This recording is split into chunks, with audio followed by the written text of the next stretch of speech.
NCRA, this is NCRA. This is a Taiwanese company. Stock traded up to 453, 454. It looks like they're in the pre-market.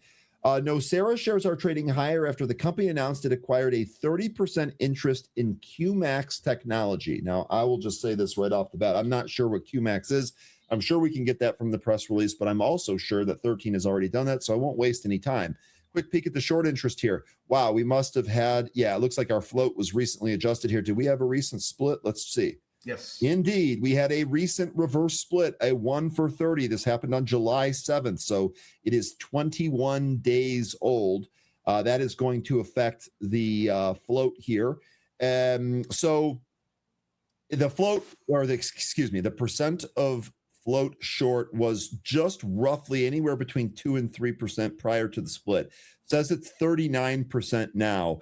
The short interest did go up a little bit, so I would imagine that that's still pretty elevated. Days to cover here, 1. Float 1.35 million shares. On average, this thing trades 750,000 shares, but today it's done 42 million plus. All right, 13, break this down like a fraction for us.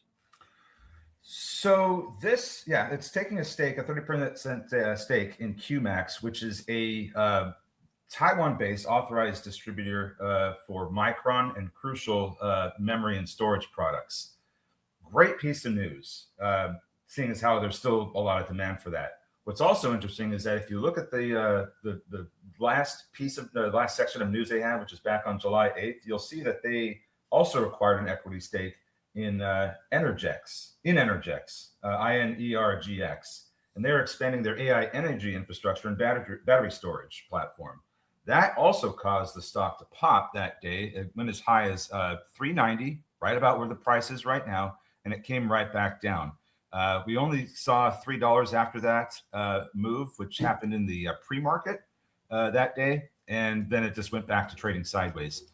So I'm starting to wonder, what is this company doing? What are they doing getting all these, equity stakes in these different companies that all kind of seem to be working in the same space of AI data center buildouts?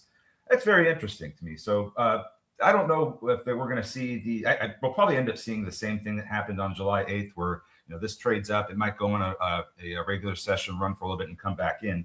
But they are really doing something here, getting all these different equity stakes in different companies that are all within the that same AI build out theme.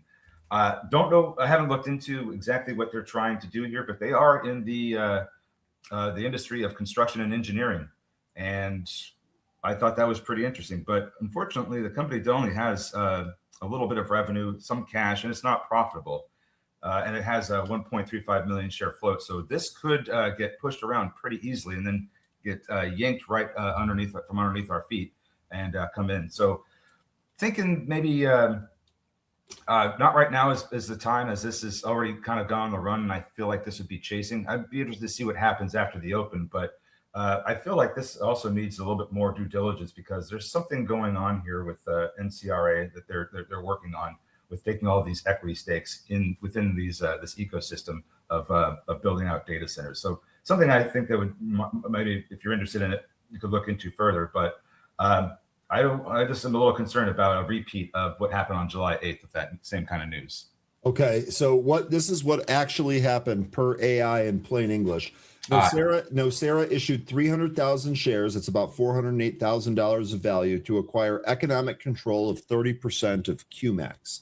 They paid zero cash, so this is just pure stock dilution. The stake is held via a VIE, which is a variable interest entity. It is not direct ownership. QMax is a small Taiwan-based reseller distributor of Micron and Crucial memory products, as you alluded to earlier. QMax did about 1.36 million in revenue in 2025. This is a very, very small scale acquisition. So that's what it actually does.